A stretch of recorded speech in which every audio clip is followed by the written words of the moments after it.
علیکم ورحمۃ اللہ وبرکاتہ۔ اعتکاف کے مسائل۔ اعتکاف سنت موقدہ کفایہ ہے اور اس کی مدت 10 یوم ہے، یعنی یہ سنت ضروری نہیں ہے کہ ہر مسلمان ادا کرے۔ کچھ لوگ اگر اعتکاف کر لیتے ہیں تو یہ سارے مسلمانوں کو کافی ہو جاتا ہے۔ مسئلہ نمبر 119، ہر مسلمان کو رمضان مبارک میں کم از کم ایک مرتبہ قرآن پاک کی تلاوت کرنی چاہیے۔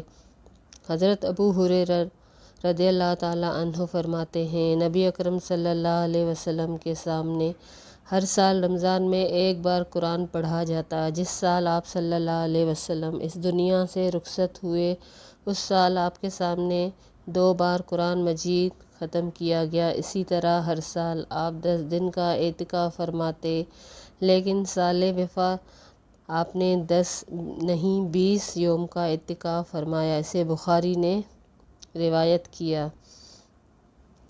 یعنی جو کوئی کہتا ہے کہ قرآن کا دور کرنا لازمی ہے یا نہیں ہے لازمی، تو ہر کوئی اپنے حساب سے، کسی کو سورہ رحمان پسند ہے، کسی کو سورہ یاسین، کسی کو سورہ واقعہ، لیکن قرآن کو سال میں ایک مرتبہ ضرور پڑھنا چاہیے مکمل طور پر، کیونکہ صحابہ کا بھی یہی طریقہ تھا اور حضرت جبریل کا بھی یہی طریقہ تھا کہ نبی کریم صلی اللہ علیہ وسلم کے ساتھ ہر سال ایک بار مکمل قرآن مجید ختم کیا جاتا تھا۔ مسئلہ نمبر 120، اعتکاف کے لیے فجر کی نماز کے بعد اعتکاف کی جگہ بیٹھنا مسنون ہے۔ حضرت عائشہ فرماتی ہے، رسول اللہ صلی اللہ علیہ وسلم جب اعتکاف فرماتے تو فجر کی نماز پڑھ کے معتکف میں داخل ہوتے، یعنی 21ویں روزے کی فجر کو۔ ہمارے ہاں کیا ہوتا ہے کہ 20واں روزہ جب ہم افطار کرتے ہیں تو مغرب کے بعد ہم معتکف میں داخل ہو جاتے ہیں۔ حالانکہ طریقہ یہ ہے، مسنون یہ ہے کہ 21 روزے کی فجر کے بعد معتکف میں داخل ہوا جائے۔ مسئلہ نمبر 121، اعتکاف کرنے والا بستر اور چارپائی استعمال کر سکتا ہے۔ حضرت عبداللہ بن عمر رضی اللہ تعالیٰ عنہ سے روایت ہے کہ نبی کریم صلی اللہ علیہ وسلم جب اعتکاف فرماتے تو نبی کریم صلی اللہ علیہ وسلم کے لیے بستر بچھا دیا جاتا۔ ستون توبہ، یعنی مسجد نبی کا ایک ستون ہے جس کا نام ستون توبہ رکھا گیا ہے، اس کے پیچھے آپ کی چارپائی رکھ دی جاتی سے ابن ماجہ نے روایت کیا ہے۔ مسئلہ نمبر 122، اعتکاف کرنے والے کی رات کی بیوی رات کے لیے ملاقات کے لیے آ سکتی ہے، اور اعتکاف کرنے والا بیوی کو گھر تک چھوڑنے کے لیے بھی مسجد سے باہر آ سکتا ہے۔ الحمدللہ کس قدر دین سادہ ہے کہ اعتکاف سے ملنے کے لیے اس کی بیوی یا دیگر گھر والے آ سکتے ہیں، اور ان کو چھوڑنا پڑے، رات کا وقت ہو جائے تو آپ مسجد سے باہر بھی آ سکتے ہیں۔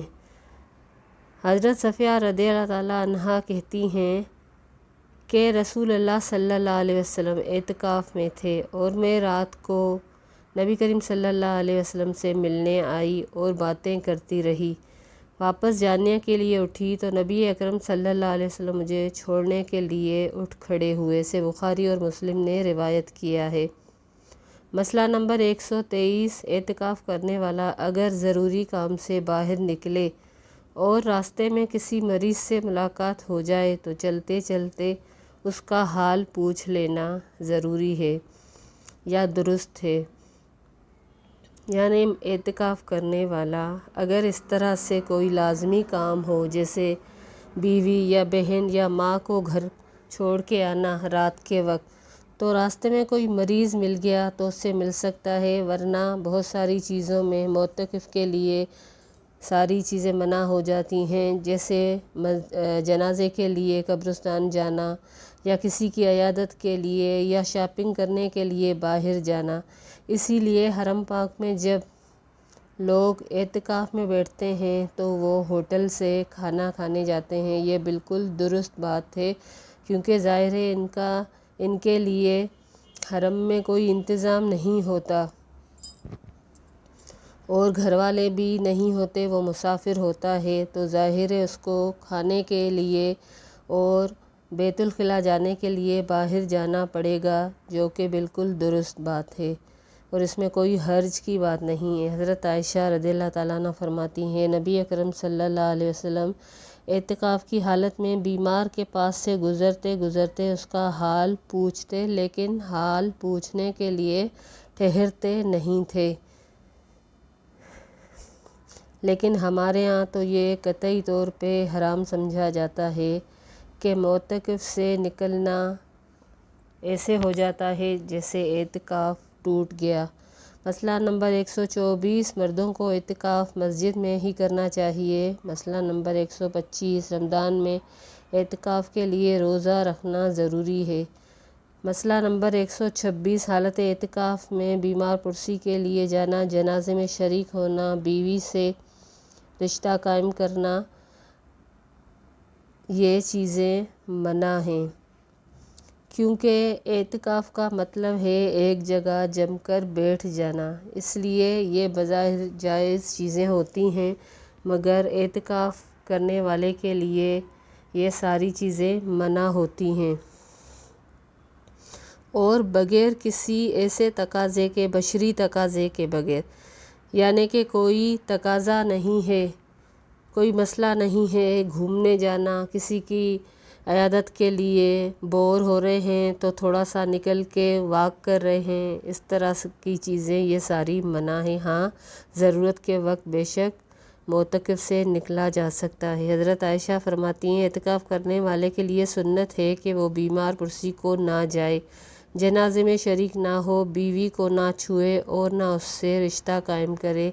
اعتکاف کی جگہ سے ایسے ضروری کام یعنی قضائے حاجت، فرض، غسل وغیرہ کے بغیر نہ نکلے جس کے بغیر چارہ ہی نہیں۔ اعتکاف روزے کے ساتھ ہی ہے اور جامع مسجد میں ہوتا ہے، اسے ابو داؤد نے روایت کیا ہے۔ مسئلہ نمبر 127، عورت کو بھی اعتکاف کرنا چاہیے۔ نبی کریم صلی اللہ علیہ وسلم کے ساتھ نبی کریم صلی اللہ علیہ وسلم کی بعض بیویوں نے بھی اعتکاف کیا ہے، اسے بخاری اور مسلم نے روایت کیا ہے۔ فضل لیلۃ القدر، لیلۃ القدر کی فضیلت اور اس کے مسائل۔ مسئلہ نمبر 128، لیلۃ القدر میں عبادت گزشتہ گناہوں کی مغفرت کا سبب ہے۔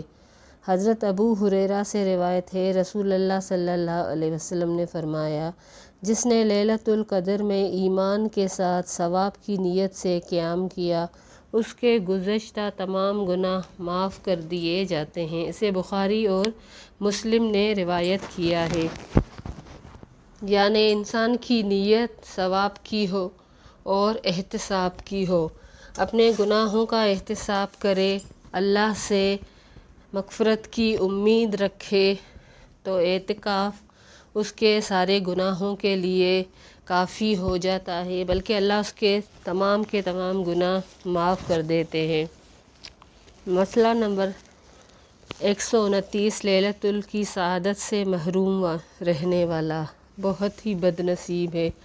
حضرت انس بن مالک رضی اللہ تعالیٰ عنہ سے روایت ہے، رسول اللہ کریم صلی اللہ علیہ وسلم سے روایت ہے کہ رمضان آیا، رسول اللہ صلی اللہ علیہ وسلم نے فرمایا، جو مہینہ تم پر آیا ہے اس میں ایسی رات ہے جو قدر و منزلت کے اعتبار سے 1000 مہینوں سے بہتر ہے۔ جو شخص اس کی سعادت سے محروم رہا وہ ہر بھلائی سے محروم رہا۔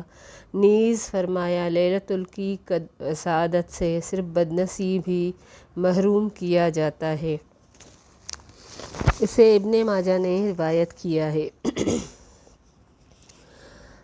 اکثر پاک و ہند میں اور بہت سارے ممالک میں لیلۃ القدر 27 رمضان کو سمجھا جاتا ہے، حالانکہ نبی کریم صلی اللہ علیہ وسلم کی ایک اور حدیث بھی ہے کہ اس کو آخری عشرے میں طاق راتوں میں تلاش کیا جائے۔ مسئلہ نمبر 30، لیلۃ القدر رمضان کے آخری عشرے کی طاق راتوں میں تلاش کرنا چاہیے۔ حضرت عائشہ رضی اللہ تعالیٰ عنہ سے روایت ہے، عنہا سے روایت ہے، رسول اللہ صلی اللہ علیہ وسلم نے فرمایا، رمضان کے آخری عشرے 10 دن کی طاق راتوں میں لیلۃ القدر کو تلاش کرو، اسے بخاری نے روایت کیا ہے۔ مسئلہ نمبر 131، رمضان کے آخری عشرے میں بہت زیادہ عبادت کرنی چاہیے۔ مسئلہ نمبر 132، رمضان کے آخری عشرے میں اپنے اہل و عیال کو عبادت کے لیے خصوصی ترغیب دلانا مسنون ہے۔ حضرت عائشہ فرماتی ہیں، رسول اللہ صلی اللہ علیہ وسلم رمضان کے آخری عشروں میں باقی دنوں کی نسبت عبادت میں زیادہ کوشش فرماتے تھے، اسے بخاری نے روایت کیا ہے۔ حضرت عائشہ فرماتی ہیں، جب نبی کریم صلی اللہ علیہ وسلم رمضان کے 10 دن شروع ہوتے تو عبادت کے لیے کمر بستہ ہو جاتے، راتوں کو جاگتے اور اپنے اہل و عیال کو بھی جگاتے۔ یعنی اس سے ثابت ہوتا ہے کہ اپنے اہل و عیال، ازواج اور دیگر رشتہ داروں کو بھی اس کی تلقین کرتے کہ وہ ان راتوں کی عبادت کریں۔ لیکن ہمارے ہاں یہ ہوتا ہے کہ ہم اپنی عبادت میں تو توجہ دیتے ہیں، دوسروں کو ترغیب نہیں دیتے۔ میاں عبادت کرتا ہے تو بیوی کو ترغیب نہیں دلاتا، بیوی کرتی ہے تو میاں یا بچوں کو ترغیب نہیں دلاتی۔ حالانکہ دنیا میں سچے رشتے تو یہی ہیں۔ ہم چاہتے ہیں کہ ہم تو ان راتوں کی سعادت حاصل کریں اور ہمارے اہل و عیال اس سعادت سے محروم رہے۔ اللہ تعالیٰ سے دعا ہے کہ اللہ ہمیں ہمارے اہل عیال کو دنیا میں ہی نہیں جنت میں بھی ایک دوسرے کے ساتھ کا شرف عطا فرمائے۔ 133 مسئلہ نمبر، رمضان المبارک میں رسول اللہ صلی اللہ علیہ وسلم کثرت سے تلاوت قرآن اور انفاق فی سبیل اللہ فرمایا کرتے تھے۔ حضرت عبداللہ بن عباس رضی اللہ تعالیٰ عنہ فرماتے ہیں، رسول اللہ صلی اللہ علیہ وسلم لوگوں کے ساتھ بھلائی کرنے میں بہت سخی تھے۔ یہ تو معروف بات ہے کہ وہ عام دنوں میں بھی لوگ ان کے پاس اپنی حاجتیں لے کر آتے اور نبی کریم صلی اللہ علیہ وسلم ان کی حاجتیں پوری کرتے، اگر نہ پاتے کچھ بھی پاس تو صحابہ سے سفارش کرتے۔ لیکن رمضان میں اور بھی زیادہ سخی ہو جاتے۔ رمضان میں حضرت جبریل علیہ السلام ہر رات تشریف لاتے، نبی کریم صلی اللہ علیہ وسلم انہیں قرآن مجید سناتے۔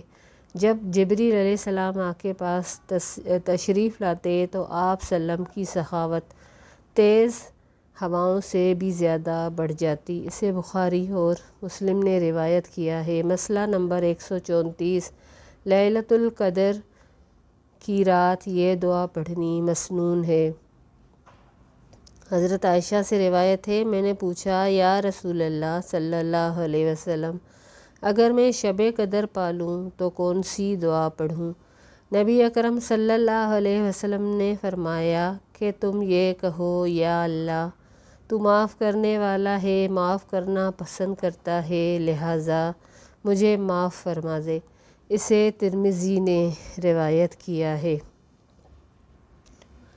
عربی میں یہ دعا آتی ہے، اللہم انک عفو کریم تحب العفو فاعف عنی۔ صدقۃ الفطر، صدقہ فطر کے مسائل۔ مسئلہ نمبر 135، صدقہ فطر فرض ہے۔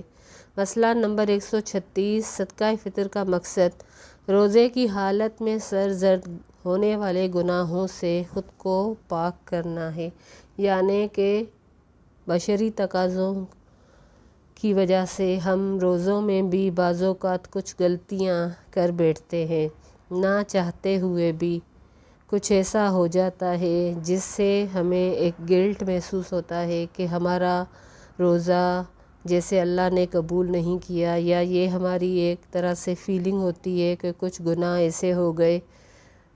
تو صدقہ فطر سے کیا ہوتا ہے کہ یہ ان گناہوں کا کفارہ ہو جاتا ہے اور انسان گناہوں سے پاک ہو جاتا ہے۔ مسئلہ نمبر 137، صدقہ فطر نماز عید سے قبل ادا کرنا چاہیے ورنہ یہ عام صدقہ ہوگا۔ یعنی کہ اگر ہم عید والے دن کرتے ہیں دوسرے دن کرتے ہیں تو یہ صدقہ فطر نہیں کہلائے گا، یہ عام صدقہ ہو جائے گا۔ مسئلہ نمبر 138، صدقہ فطر کے مستحق وہی لوگ ہیں جو زکوٰۃ کے مستحق ہیں۔ حضرت ابن عباس رضی اللہ تعالیٰ عنہ سے روایت ہے کہ رسول اللہ صلی اللہ علیہ وسلم نے صدقہ فطر روزے دار کو بیہودگی اور فحش باتوں سے پاک کرنے کے لیے نیز محتاجوں کے کھانے کے انتظام کرنے کے لیے فرض کیا ہے۔ جس نے نماز عید سے پہلے ادا کیا اس کا صدقہ فطر ادا ہو گیا، اور جس نے نماز عید کے بعد ادا کیا اس کا صدقہ فطر عام صدقہ شمار ہوگا۔ اسے احمد اور ابن ماجہ نے روایت کیا ہے۔ مسئلہ نمبر 139، صدقہ فطر بلا امتیاز ہر مسلمان پر فرض ہے، یعنی اس میں کوئی بھی دو رائے نہیں ہے کہ کچھ دے سکتے ہیں کچھ نہیں دے سکتے، یا جن پر زکوٰۃ یا اس میں کوئی نصاب نہیں ہے، یعنی ہر صاحب حیثیت اس کو ادا کرے گا، اور غربا اپنا صدقہ فطر نہیں ادا کریں گے کیونکہ وہ مستحق ہیں کہ ان کے لیے عید کا کچھ اہتمام ہو سکے۔ عمر بن شعیب اپنے دادا عبداللہ بن عمر بن عاص سے روایت کرتے ہیں کہ نبی کریم صلی اللہ علیہ وسلم نے مکہ کے گلی کوچوں میں اعلان کرنے کے لیے آدمی بھیجا کہ لوگوں سنو، صدقہ فطر ہر مسلمان پہ واجب ہے۔ اسے ترمذی نے روایت کیا ہے۔ مسئلہ نمبر 140، صدقہ فطر کی مقدار 1 صاع جو 3.25 سیر یا 2.5 کلو گرام کے برابر ہے۔ کسی طرح کا بھی اناج جو انسان جس طرح کی حیثیت ہے اس کے حساب سے ادا کرے گا، جو کہ 3.25 کلو یا 2.5 کلو بنتی ہے۔ چاول، جو جس طرح سے بھی وہ ادا کر سکے پیسوں کی شکل میں، تو اس کے پیسے گن کے دے سکتا ہے۔ مسئلہ نمبر 141، صدقہ فطر ہر مسلمان غلام یا آزاد، مرد یا عورت، چھوٹا ہو بڑا، روزے دار یا غیر روزے دار، صاحب نصاب ہو یا نہ ہو، سب پہ فرض ہے۔ اوپر یہ بیان ہو چکا ہے کہ اس کے لیے کوئی نصاب مقرر نہیں ہے۔ غلام اس لیے کیونکہ اس کا آقا ادا کرے گا، مرد اور عورت چھوٹا بچہ، حتیٰ کہ کہتے ہیں کہ اگر پیٹ میں بھی بچہ ہو تو اس کا بھی صدقہ فطر ادا کیا جائے گا۔ یاد رہے یہ مساکین کے لیے نہیں ہے، یہ تو مساکین کی عید کا اہتمام ہے، لہٰذا اگر ان کے پاس ہوتا تو وہ خود دیتے نہ کہ دوسروں سے لیتے۔ اس لیے یہ بات یاد رکھنی چاہیے کہ اس میں نصاب کا مسئلہ نہیں ہے کہ یہ زکوٰۃ دیتا ہے، صاحب حیثیت ہے، یا اس کے پاس اتنا سونا ہے، یا یہ عمرہ حج کر سکتا ہے اور یہ مسکین ہے۔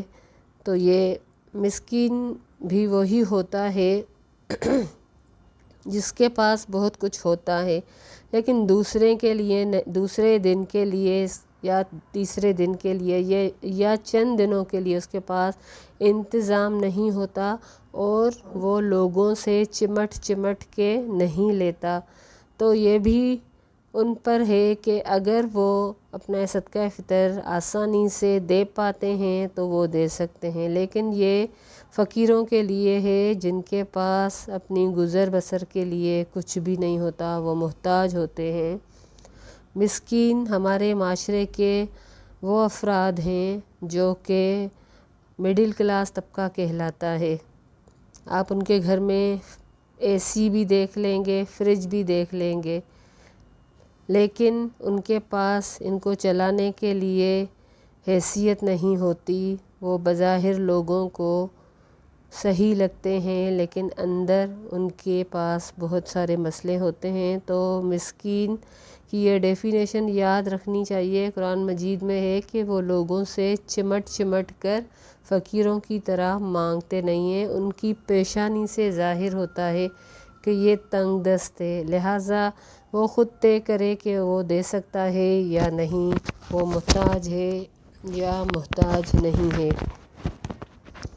مسئلہ نمبر 141، صدقہ فطر ہر مسلمان، غلام ہو یا آزاد، مرد ہو یا عورت، چھوٹا ہو یا بڑا، روزے دار ہو یا غیر روزے دار، جس پر نصاب فرض ہے یا نہیں ہے، وہ ادا کرے گا۔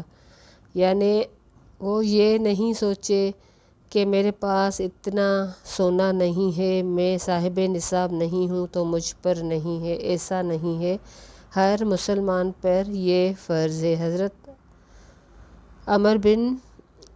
حضرت ابن عمر رضی اللہ تعالیٰ عنہ سے روایت ہے، رسول اللہ صلی اللہ علیہ وسلم، ابن عمر سے روایت ہے کہ رسول اللہ صلی اللہ علیہ وسلم نے رمضان کا صدقہ ایک سا کھجور یا ایک سا جو غلام، آزاد، مرد، عورت، چھوٹے بڑے ہر مسلمان پہ فرض ہے، اسے بخاری اور مسلم نے روایت کیا ہے۔ وضاحت: جس شخص کے پاس ایک دن اور رات کی خوراک میسر نہ ہو وہ صدقہ کرنے سے مستثنیٰ ہے۔ جیسا کہ اوپر بیان ہو چکا ہے کہ مسکین وہ ہوتا ہے جس کے پاس تھوڑا بہت ہوتا ہے لیکن وہ تنگ دست ہوتا ہے، تو میری رائے میں مسکین کو بھی صدقہ فطر ادا کرنا چاہیے۔ اور آپ یہاں شرط دیکھیں کہ جس کے پاس ایک دن اور رات کی خوراک میسر نہیں، یعنی کہ آئندہ کے 24 گھنٹے جو ہیں ان کا کھانا اس کے پاس میسر نہیں ہے تو وہ صدقہ فطر ادا نہیں کریں گے۔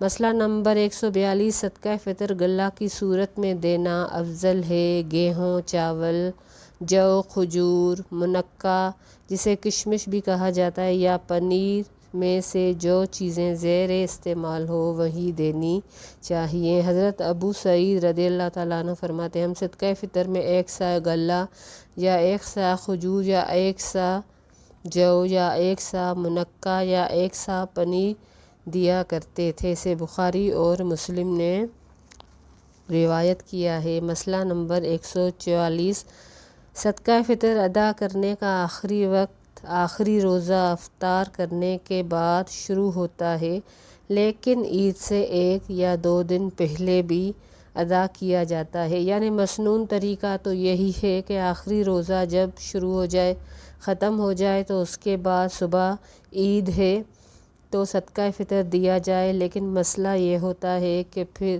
فقیر یا وہ لوگ جو اس کے مستحق ہیں اس وقت کیا عید کا اہتمام کر سکتے ہیں، لہٰذا اگر 1-2 دن پہلے بھی ادا کیا جائے تو کوئی حرج نہیں۔ مسئلہ نمبر 145، صدقہ فطر گھر کے سرپرست کو گھر کے تمام افراد، بیوی، بچوں اور ملازموں کی طرف سے ادا کرنا چاہیے۔ حضرت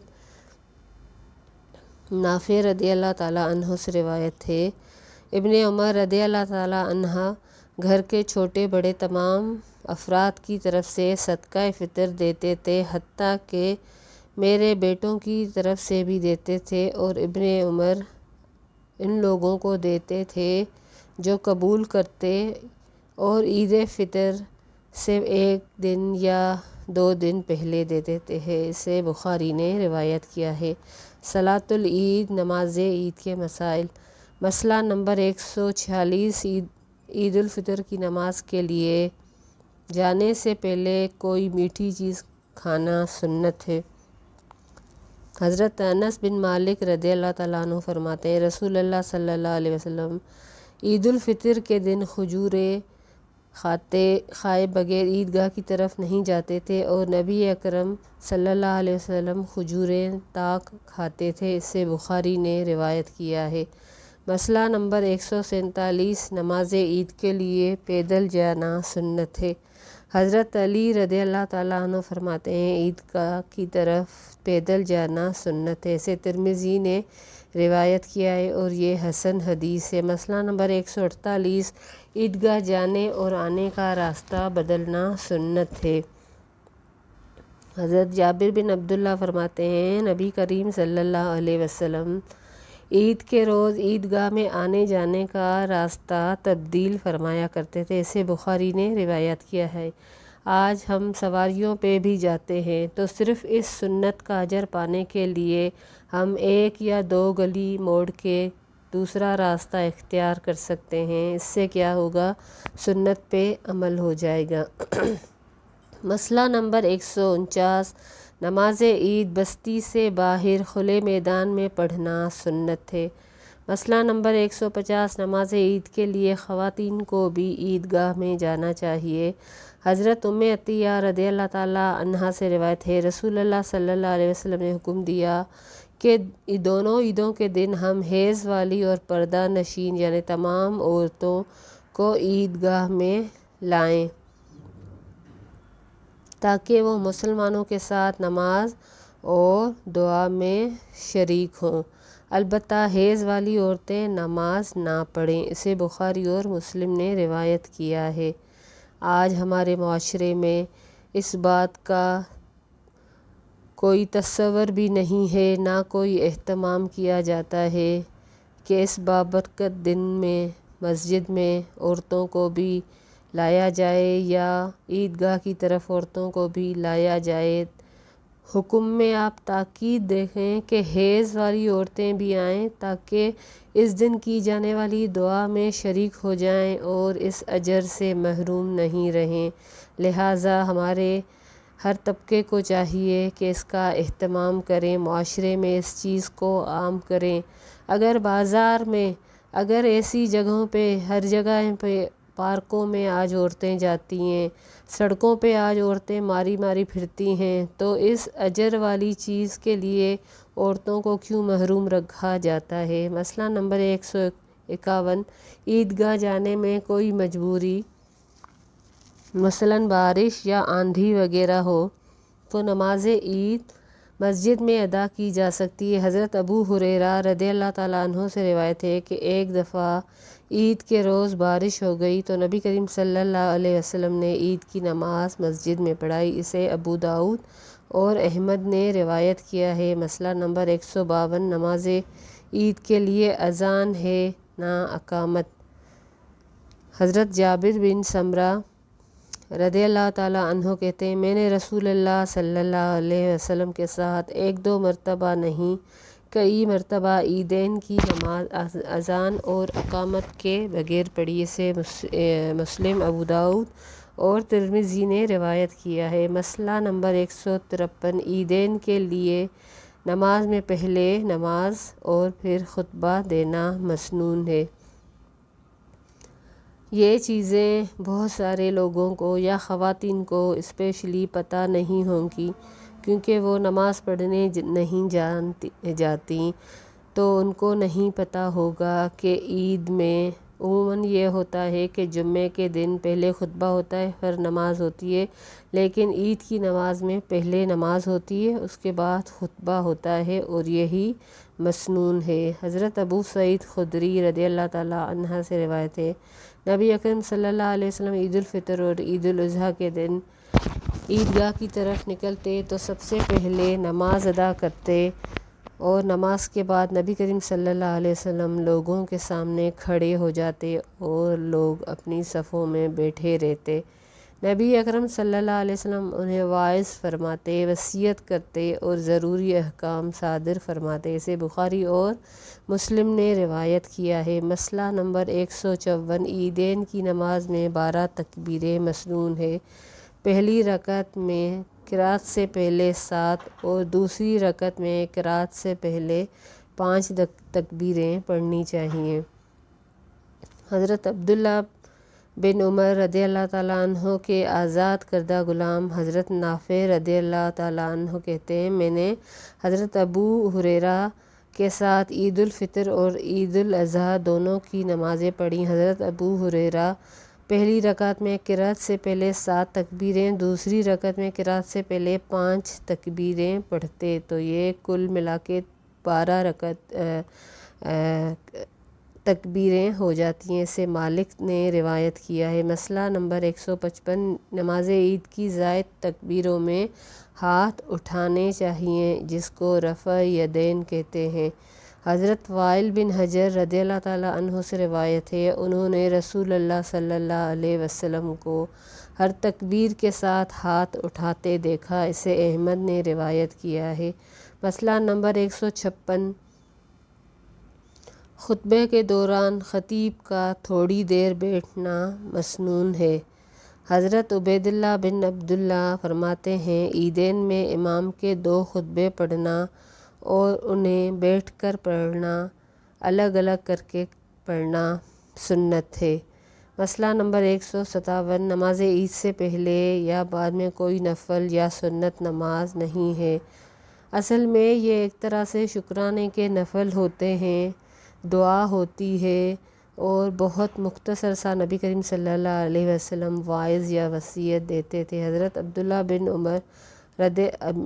بن عباس رضی اللہ تعالیٰ عنہ فرماتے ہیں، نبی کریم صلی اللہ علیہ وسلم عید کے روز گھر سے نکلے، 2 رکعت نماز عید فرمائی اور اس سے پہلے یا بعد میں کوئی نماز نہیں پڑھی۔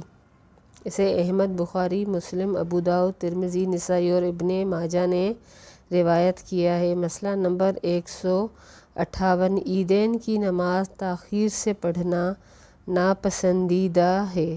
مسئلہ نمبر 159، عید الفطر کی نماز کا وقت اشراق کی نماز کا وقت ہے۔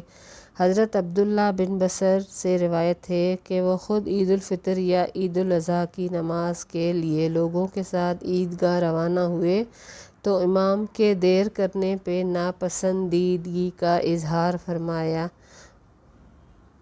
اور فرمایا کہ ہم تو اس وقت نماز پڑھ کے فارغ بھی ہو جایا کرتے تھے اور وہ اشراق کا وقت تھا۔ اسے ابو داؤد اور ابن ماجہ نے روایت کیا ہے۔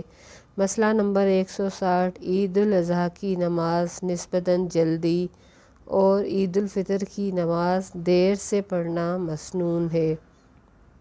حضرت ابوالحریث رضی اللہ تعالیٰ عنہ سے روایت ہے کہ رسول اللہ صلی اللہ علیہ وسلم نے نجران کے گورنر عمر بن حزم کو تحریری طور پہ ہدایت فرمائی کہ عید کی نماز جلدی پڑھو، عید الاضحیٰ کی اور عید الفطر کی نماز تاخیر سے پڑھو اور لوگوں کو خطبے میں نیکی کی نصیحت کرو۔ اسے شافعی نے روایت کیا ہے، مگر اس قدر دیر بھی نہیں ہو کہ ہمارے ہاں ایک طریقہ ہوتا ہے 9 یا 10 ہو جاتے ہیں، جو کہ بالکل بھی ناپسندیدہ وقت ہے۔ مسئلہ یہ ہے کہ تھوڑی نسبتاً بیچ میں وقفہ ہونا چاہیے کہ عید الاضحیٰ کی نماز تھوڑی سی جلدی اور زیادہ اور عید الفطر کی تھوڑی سی تاخیر کے ساتھ پڑھا جائے۔ مسئلہ نمبر 161، عیدگاہ آتے جاتے بکثرت تکبیریں پڑھنا چاہیے۔ حضرت ابن عمر رضی اللہ تعالیٰ عنہ عید کے دن صبح صبح سورج نکلتے ہی عیدگاہ تشریف لے جاتے اور عیدگاہ تک تکبیریں کہتے جاتے، پھر عیدگاہ میں بھی تکبیریں کہتے رہتے، یہاں تک کہ جب امام خطبے کے لیے ممبر پہ بیٹھ جاتا تو تکبیریں پڑھنا چھوڑ دیتے۔ اسے شافعی نے روایت کیا ہے۔ مسئلہ نمبر 162، مسنون تکبیر کے الفاظ یہ ہیں۔ حضرت عبداللہ بن مسعود رضی اللہ تعالیٰ عنہ ایام تشریق یعنی 11، 12، 13 ذی الحجہ میں یہ تکبیر پڑھا کرتے تھے، اللہ اکبر، اللہ اکبر، لا الہ الا اللہ، واللہ اکبر، اللہ اکبر، وللہ الحمد۔ اسے ابن ابی شیبہ نے روایت کیا ہے۔ مسئلہ نمبر 163، عید الفطر کی نماز کے لیے جانے سے قبل اور عید الاضحیٰ کی نماز پڑھنے کے بعد کوئی چیز کھانا سنت ہے، یعنی کہ عید الفطر میں نماز پہ جانے سے پہلے نبی کریم صلی اللہ علیہ وسلم کچھ کھا کے جاتے اور عید الاضحیٰ کی نماز پڑھنے کے بعد قربانی کر کے اس میں سے کچھ تناول فرماتے۔ حضرت عبداللہ بن بریدہ رضی اللہ تعالیٰ عنہ اپنے باپ سے روایت کرتے ہیں، نبی کریم صلی اللہ علیہ وسلم عید الفطر کے موقع پہ نماز کے جانے سے پہلے ضرور کچھ کھا لیا کرتے تھے اور عید الاضحیٰ کے موقع پر نماز عید پڑھنے سے پہلے کوئی چیز نہیں کھاتے تھے۔ اسے ترمذی نے روایت کیا ہے۔ مسئلہ نمبر 164۔ اگر جمعے کے روز عید آ جائے تو دونوں پڑھنے بہتر ہیں، لیکن عید پڑھنے کے بعد اگر جمعے کے بجائے صرف ظہر نماز ادا کی جائے تو بھی درست ہے۔ حضرت ابو ہریرہ رضی اللہ تعالیٰ عنہ سے روایت ہے کہ رسول اللہ صلی اللہ علیہ وسلم نے فرمایا کہ آج تمہارے لیے 2 عیدیں ہیں، یعنی ایک عید دوسرا جمعہ، یہ دونوں اکٹھے ہو گئی ہیں تو جو چاہے اس کے لیے جمعے کے بدلے عید ہی کافی کر لے، اور ہم دونوں عید اور جمعہ ادا کریں گے۔ اسے ابو داؤد اور ابن ماجہ نے روایت کیا ہے، یعنی کہ دونوں پڑھ بھی سکتے ہیں، چھوڑ بھی سکتے ہیں۔ مسئلہ نمبر 165۔ ابر کی وجہ سے شوال کا چاند نہ دکھائی دے اور روزہ رکھ لینے کے بعد معلوم ہو جائے کہ چاند نظر آ چکا ہے تو روزہ کھول لینا چاہیے۔ مسئلہ نمبر 166۔ اگر چاند کی اطلاع زوال سے قبل ملے تو نماز عید اسی روز ادا کر لینی چاہیے، اگر زوال کے بعد اطلاع ملے تو نماز عید دوسرے روز ادا کی جائے گی، یعنی دن تو وہ بھی عید کا ہو جائے گا زوال کے بعد، کیونکہ آپ نے روزہ افطار کر لیا، لیکن عید کی نماز آپ دوسرے روز پڑھیں گے اگر زوال کے بعد پتہ چلا۔ حضرت ابو عمیر بن انس رضی اللہ تعالیٰ عنہ اپنے انصاری چچاؤں سے روایت کرتے ہیں، انہوں نے کہا ہمیں شوال کا چاند ابر کی وجہ سے دکھائی نہیں دیا اور ہم نے روزہ رکھ لیا۔ پھر دن کے آخر میں ایک قافلہ آیا، قافلے والوں نے رسول اللہ صلی اللہ علیہ وسلم کے پاس گواہی تھی، انہوں نے رات چاند دیکھا تھا، تو نبی کریم صلی اللہ علیہ وسلم نے لوگوں کو اس دن کا روزہ افطار کرنے کا حکم دیا اور یہ بھی فرمایا کہ کل صبح عید کے لیے گھروں سے نکلے۔ سے احمد، ابو داؤد، ابو نسائی اور ابن ماجہ نے روایت کیا ہے۔ مسئلہ نمبر 167۔ اگر کسی کو عید کی نماز نہ مل سکے یا بیماری کی وجہ سے عید گاہ نہ جا سکے تو 2 رکعت تنہا ہی ادا کر لے۔ مسئلہ نمبر 168۔ گاؤں میں بھی نماز عید پڑھنی چاہیے۔ حضرت انس بن مالک رضی اللہ تعالیٰ عنہ نے اپنے غلام ابن ابی عتبہ کو زاویہ گاؤں میں نماز پڑھانے کا حکم دیا تو ابی عتبہ نے حضرت انس رضی اللہ تعالیٰ عنہ کے گھر والوں اور بیٹوں کو جمع کیا اور سب نے شہر والوں کی تکبیر کی طرح تکبیر اور نماز کی طرح نماز پڑھی۔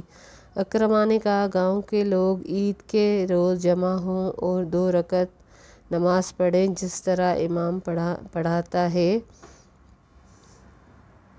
عطا نے کہا جب کسی کو نماز عید فوت ہو جائے، جب کسی کی عید نماز فوت ہو جائے تو وہ 2 رکعت نماز ادا کر لے۔ اسے بخاری شریف نے روایت کیا ہے، لیکن ہمارے ہاں خصوصاً خواتین، ان میں یہ تصور بھی نہیں پایا جاتا کہ وہ اگر نماز پڑھنے کے لیے نہیں جاتی تو کم از کم گھر میں 2 رکعت نماز پڑھ لیں۔ مسئلہ نمبر 169۔ عید الاضحیٰ کی نماز پڑھنے اور خطبہ سننے کے بعد استطاعت رکھنے والے پہ قربانی سنت موقدہ ہے۔ یہ عید الاضحیٰ کی بات ہو رہی ہے۔ حضرت ابو ہریرہ کہتے ہیں کہ رسول اللہ صلی اللہ علیہ وسلم نے فرمایا جو آدمی عید کرنے کی استطاعت رکھتا ہو، قربانی کرنے کی استطاعت رکھتا ہو، پھر بھی قربانی نہ کرے تو وہ ہماری مسجد میں نہ آئے، اسے حاکم نے روایت کیا ہے۔ مسئلہ نمبر 170۔ قربانی کے آداب۔ حضرت انس رضی اللہ تعالیٰ عنہ فرماتے ہیں رسول اللہ صلی اللہ علیہ وسلم نے 2 سفید سینگوں والے دمبے ذبح کیے، میں نے دیکھا آپ صلی اللہ علیہ وسلم نے اپنا پاؤں اس کی گردن پہ رکھے ہوئے تھے اور بسم اللہ اللہ اکبر پڑھ کر اپنے ہاتھ سے ذبح کر رہے تھے۔ اسے بخاری اور مسلم نے روایت کیا ہے۔ ابن عمر رضی اللہ تعالیٰ عنہ کہتے ہیں کہ نبی اکرم صلی اللہ علیہ وسلم نے حکم دیا کہ جب قربانی کرو تو چھریاں خوب تیز کرو، جانور سے چھپا کے رکھو، اور جب ذبح کرو تو جلدی ذبح کرو۔ مسئلہ نمبر 171۔ 1 سال کی عمر کا بھیڑ کا بچہ قربانی کے لیے جائز ہے۔ حضرت عقبہ بن عامر رضی اللہ تعالیٰ عنہ فرماتے ہیں کہ ہم نے نبی کریم صلی اللہ علیہ وسلم کے ساتھ بھیڑ کے 1 سال کے بچے کی قربانی دی۔ اسے نسائی نے روایت کیا ہے۔ مسئلہ نمبر 172۔ گائے کی قربانی میں زیادہ سے زیادہ 7 اور اونٹ کی قربانی میں زیادہ سے زیادہ 10 آدمی شریک ہو سکتے ہیں۔ حضرت عبداللہ بن عباس فرماتے ہیں کہ ہم نبی کریم صلی اللہ علیہ وسلم کے ساتھ سفر پہ تھے۔ دوران سفر عید الاضحیٰ آ گئی تو ہم نے ایک گائے 7 آدمیوں کی طرف سے اور ایک اونٹ 10 آدمیوں کی طرف سے ذبح کی۔ اسے احمد، نسائی، ترمذی اور ابن ماجہ نے روایت کیا ہے۔ مسئلہ نمبر 173۔ گھر کے سرپرست کی طرف سے دی گئی قربانی سارے گھر والوں کی طرف سے ہے۔ حضرت عطا بن یسار کہتے ہیں کہ میں نے ابو ایوب انصاری سے دریافت کیا، نبی کریم صلی اللہ علیہ وسلم کے زمانے میں تم لوگ قربانی کس طرح دیا کرتے تھے؟ تو انہوں نے کہا، عہد رسالت میں ہر آدمی اپنی طرف سے اور اپنے گھر والوں کی طرف سے ایک ہی قربانی دیا کرتا تھا۔ اسے ابن ماجہ اور ترمذی نے روایت کیا ہے اور ترمذی نے اسے صحیح کہا ہے۔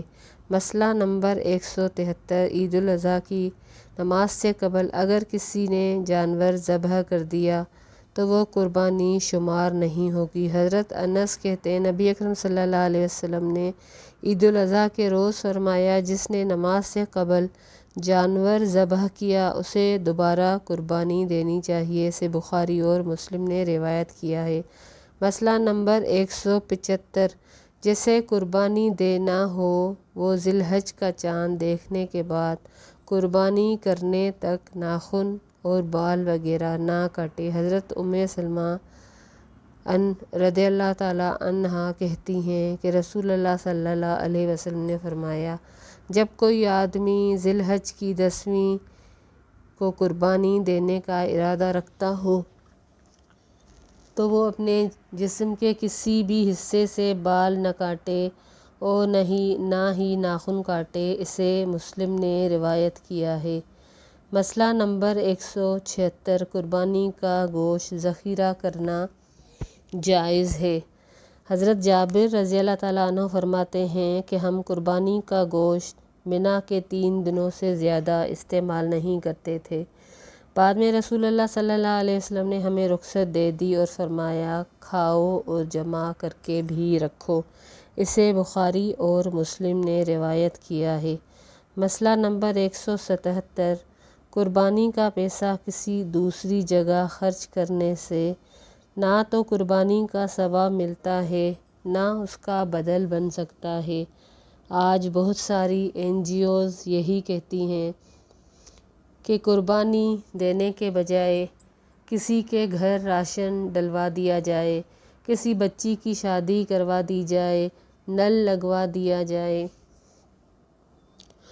تو سوچنے کی بات یہ ہے کہ ان سے کوئی کہے، صاحب حیثیت لوگوں سے جو بہت دھوم دھام سے شادیاں کرتے ہیں، ان سے کہا جائے کہ اس شادی کے پیسے کو آپ ان چیزوں میں، اچھے کاموں میں بھی استعمال کر سکتے ہیں۔ کسی کے گھر راشن ڈلوا دیں، کسی کے گھر نل لگوا دیں، کسی بچی کی شادی کروا دیں۔ تو مسئلہ یہ ہے کہ سنت دن بدن ناپید ہوتی جا رہی ہے اور لوگ اپنے حساب سے من گھڑت باتیں کرتے ہیں۔ قربانی کی جگہ، قربانی کی حیثیت وہی ہے جو قربانی کرنے سے مل سکتی ہے۔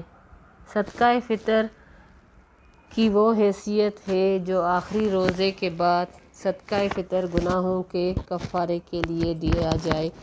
باقی کوئی بھی نیکی کرنے سے اللہ نے نہ اس کے رسول نے منع کیا ہے۔ اگر آپ کو کی حیثیت ہے تو آپ قربانی بھی کریں اور دیگر نیکی کے کاموں کو بھی کریں، لیکن اپنی رائے کو دین پہ اور شریعت پہ مسلط نہیں کرنا چاہیے۔ اور اللہ سے ڈرنا چاہیے۔ مسئلہ نمبر 175 جسے قربانی مسئلہ نمبر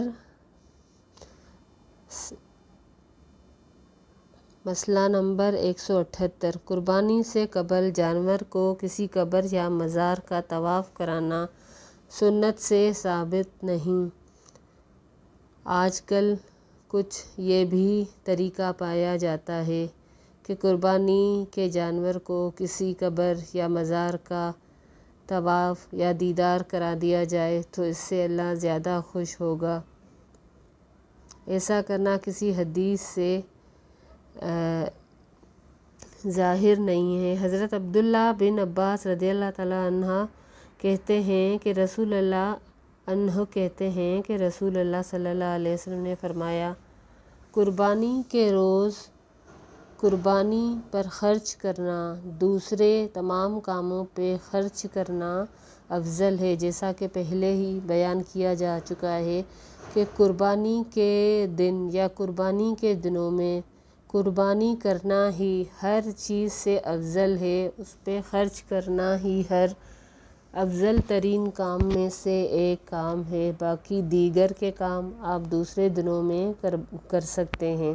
یہ صرف ایک پروپیگنڈا کی چیز ہوتی ہے جو NGOs دین کے نام پہ اور نیکی کے کام پہ لوگوں کا ذہن بدلتے ہیں اور لوگوں میں ہیجان برپا کرتے ہیں۔ مسئلہ نمبر 180 نماز عید کے بعد تقبل اللہ منا ومنکم یا ومنک کہنا سنت سے ثابت نہیں ہے۔ نماز عید کے بعد معانقہ کرنا بھی سنت سے ثابت نہیں ہے، لیکن اگر یہ کیا جاتا ہے تو محبت کی بات ہوتی ہے، مگر یہ سنت سے ثابت نہیں ہے۔ تو یوں کتاب ختم ہوتی ہے۔ بہت سارے مسئلے ہم نے سمجھے۔ اللہ ہمیں توفیق دے کہ ہم ان چیزوں پہ عمل کریں اور اپنے رمضان کو اپنی مغفرت کا ذریعہ بنائیں اور ان دنوں میں وہ نیکیاں حاصل کریں اور ان گناہوں سے بچیں جیسے نبی کریم صلی اللہ علیہ وسلم نے منبر پہ آمین کہا کہ بدنصیب ہے وہ شخص جو یہ مہینہ پاتا ہے اور اپنی مغفرت نہیں کروا پاتا۔ تو سوچنے کی یہ بات ہے کہ اس مہینے میں جب کہ جنت کے دروازے کھل گئے، جہنم کے بند ہو گئے، شیاطین جکڑ دیے گئے، تو کیا وجہ ہے کہ پھر بھی ہم اپنی مغفرت نہیں کر پا رہے؟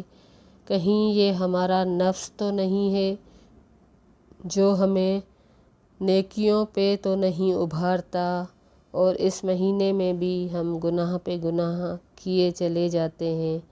اللہ سے دعا کرتے ہیں کہ اللہ ہمارے ٹوٹے پھوٹے روزے، اس کی عبادتیں، اس کے قیام صیام قبول فرمائے اور ہماری مغفرت فرما دے اور ہماری گردن کو جہنم سے آزاد فرما دے۔ السلام علیکم ورحمۃ اللہ وبرکاتہ۔